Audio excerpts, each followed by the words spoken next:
Hello guys, welcome back. In the last video we discussed about the basics of HTML like heading, paragraph and links. In links we encountered href, which I told you is an attribute. So in this video we are going to learn about the attributes in HTML. During this session we will cover the following topics like href, source and alt, width, height, style, language and title attributes. First of all, let's discuss what are attributes. The attributes provide additional information about HTML elements, and all the HTML elements can have attributes. Attributes are always specified in the start tag, and attributes usually come in name value pair like name and value. Let's begin with the href attribute. The a tag defines a hyperlink, and the href attribute is used inside the a tag and specifies the URL of the page the link goes to. We have already created one in the previous video, so let's have a quick recap. Just write A and hit enter, and the image creates the a tag for us with href already added in it. Then we can place the link in between the quotes. So if we hit save now, we can see a link on our web page. So let's click on the link and see what happens. We are redirected to the PerfectSets website, so it works fine. Now let's move to the next attribute, which is the source attribute. The source attribute is used inside the image tag. The image tag is used to embed an image in an HTML page. The source attribute specifies the path of the image to be displayed, and the alt attribute for the image tag specifies an alternate text for an image if the image for some reason can't be displayed.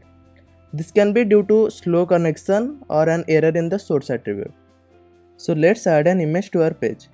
To add an image tag, just write img and hit enter. This creates the image element for us with the source and alt attributes. So now we need to mention the path of the image that we want to add to our web page inside the source attribute. First, let's add an image to the folder in which we have our HTML file. The image that we are going to use, you have to place it in the directory where the HTML file is present.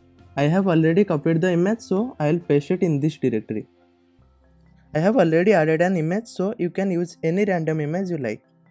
Here the name of my image is logo and the format is png. So we need to write logo.png and hit save. So we can see the image is added to our web page. Make sure the name and format of the image is right, otherwise you will not be able to see the image. Now let's add some text to the alt attribute. I am adding PerfectSets logo here. Let's change the source to something incorrect, otherwise we will not be able to see the alt text. So instead of logo, I am writing logo1,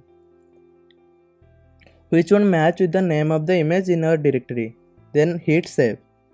So we can see on the web page that the image is no longer visible. Instead we can see the text that we added in the alt attribute. So if there is any error in the source attribute or any network issue, then the alt text will be displayed. The next attribute that we are going to discuss is the width or height attribute. The image tag can contain the width and height attribute. The width or height attribute specifies the width and height of the image in pixels. So in the previous example itself, I have added the width and height attribute where the height is set to 500 pixels and the width is set to 500 pixels. So let's add the height and width attribute to the image tag that we have created before. So I'll set the height to 500 pixel and same for the width as well. Let's save it and see what happens. So in the browser you can see that the image size is increased. Now if I remove the width only and hit save, then you can see there is no change in the size of the image. And this is because if you change one of the attributes like I have added only height, then the width of the image increases with respect to the increase in height, and it doesn't affect the aspect ratio of the image, it remains constant. Now let's move to the next attribute, which is the style attribute. The style attribute is used to add styles to an element. Properties like color, font, size, etc. can be added using a style attribute. We will learn in detail about this when you go to our CSS, which will be the next playlist of our web development series. For now, let's see a small example on style attribute. Now let's create a heading and add some style to it. I am going to create a S3 heading. For that, just write S3 and hit enter to create a S3 tag. Now let's add some text and hit save. So we have the heading on our web page. Now I'll try to change the color of the heading. So we can write style color and you can choose any color you want. Let's add red to it, followed by a semicolon, then hit save. So we can see here the color of our heading is changed on the web page. So let's move to the language attribute. The language attribute is always defined in the HTML tag. It is used to declare the language of the web page. This is meant to assist search engines and browsers. The following example specifies English as the language.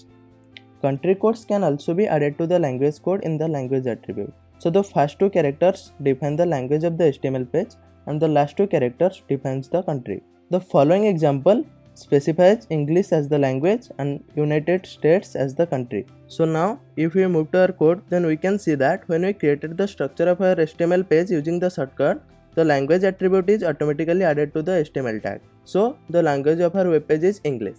So the last attribute we are going to discuss is the title attribute. The title attribute defines some extra information about an element. The value of the title attribute will be displayed as a tooltip when you hover your mouse pointer over the element. Let's see an example. So now we will add a title attribute to our S3 tag that we have created before. So write title and inside the quote write I am an attribute and hit save. So now when you hover your mouse pointer over the S3 tag, you can see I am an attribute. Now we are done with the title attribute. There are many more attributes like name, ID, value, etc. which are used in input elements. We will learn about them when we reach HTML forms. So that's it for this video. I'll catch you guys in the next one.